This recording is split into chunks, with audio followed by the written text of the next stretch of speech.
గత 5 సంవత్సరాలుగా అన్యాయంగా మూసివేయబడిన అన్నా క్యాంటీన్ని పునః ప్రారంభించడం జరుగుతూ ఉంది. ఈ కార్యక్రమానికి విచ్చేసిన గౌరవ కమిషనర్ గారికి, రాజనగర శాసనసభ్యులు రామకృష్ణ గారికి, ఎన్డీఏ కూటమి నాయకులందరికీ కూడా స్వాగతం తెలియజేస్తూ, మీరు గమనించినట్లయితే తెలుగుదేశం పార్టీ స్థాపించినప్పుడు సమాజమే దేవాలయం, ప్రజలే దేవుల నినాదంతో పార్టీ స్థాపించడం జరిగింది.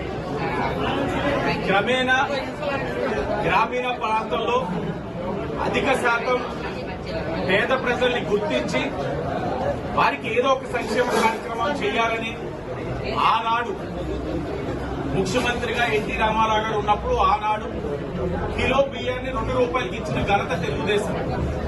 ఆ ఘనత ఆనాడు తెలుగుదేశం.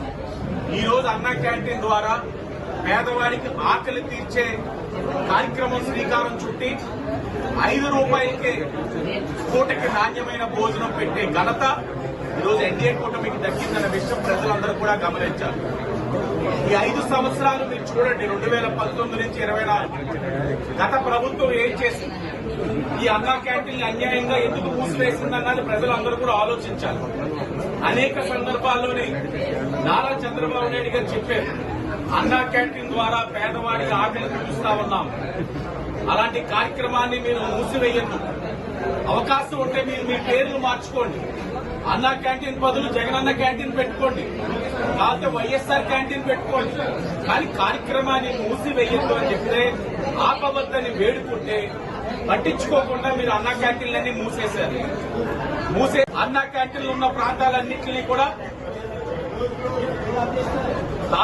దారుణంగా తయారు చేశారు. అసాంఘిక కార్యక్రమాలకి వేదిక కింద తయారు చేశారు. 5 సంవత్సరాలు ఏనాడు కూడా మీరు పట్టించుకోలేదు. కానీ ఎన్డీఏ కూటమి ఎన్నికలప్పుడు హామీ ఇచ్చున్నాం. వాళ్ళకి మాకు తేడా ఉంది. మీరు గమనించినట్లయితే వైఎస్ఆర్ కాంగ్రెస్ పార్టీ విధ్వంసంతో మొదలు పెట్టారు. అన్నా క్యాంటీన్లు మూసేశారు. కృత్రిమ ఇసుక కొరత తీసుకువచ్చి ఉన్నారు. ఇలా అనేకమైన చేస్తున్నారు. కానీ ఈ రోజు మీరు గమనిస్తే ఎన్డీఏ కూటమి ఇచ్చిన మాట కట్టుబడి అన్నా క్యాంటీన్లు ఓపెన్ చేశాం. 5 రూపాయలకే నాణ్యమైన భోజనం పెడుతున్నాం, రుచికరమైన భోజనం. ఇప్పుడే కమిషనర్ గారు అన్న రామకృష్ణ అన్న మేము అందరూ తిన్నాం, చాలా బాగుంది. చూస్తే మాకు అర్థమవుతా ఉంది ఏంటంటే ఇళ్లలో ఆడవాళ్ళు ఎవరు వంటలు ఉండే పరిస్థితులు అయితే కనబడవు. చాలా రుచికరంగా ఉంది, నాణ్యతగా ఉంది. ఇది ఈ రోజు మేము వచ్చాం కాబట్టి ఈ రోజు నాణ్యత ఉందని మాత్రం అనుకోవద్దు. ప్రతిరోజు ఇలాగే ఉంటుంది, 3 పూట్లు ఇలాగే ఉంటుంది. 365 రోజులు ఇదే నాణ్యతతో కొనసాగుతుంది. మా బాధ్యత.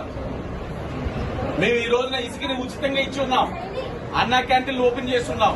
ఇలాగ ఏదైతే హామీ ఇచ్చున్నామో ప్రతి హామీని ఒక్కొక్కటిగా నెరవేరుస్తామని మీ అందరికీ హామీ ఇస్తూ, చివరికి ఒక మాట, చంద్రబాబు నాయుడు గారు ఈ కార్యక్రమాన్ని మొదలు పెడతానని అన్నప్పుడు ఒక ఉన్నతమైన అధికారి గారు, సార్ చాలా ఇబ్బందులు ఉంటాయి, ఆర్థికంగా చాలా సమస్యలు ఉంటాయి, ఇది మనకి చాలా ఇబ్బందికరమేమో భారమేమో అంటే ఆయన ఒకటే అన్నారు, పేదవాడికి అన్నం పెట్టలేనప్పుడు ఎందుకయ్యా ఈ ప్రభుత్వాలు, ఎందుకు ఈ రాజకీయ పార్టీలు, ఏమీ ఇబ్బంది లేదు, దీన్ని సెల్ఫ్ సస్టైనబుల్ గా చేద్దాం, దీన్ని ఒక కార్యక్రమం కింద రోల్ మోడల్ కింద చూపిద్దాం, రాష్ట్రమే కాదు దేశానికే అని చెప్పారు.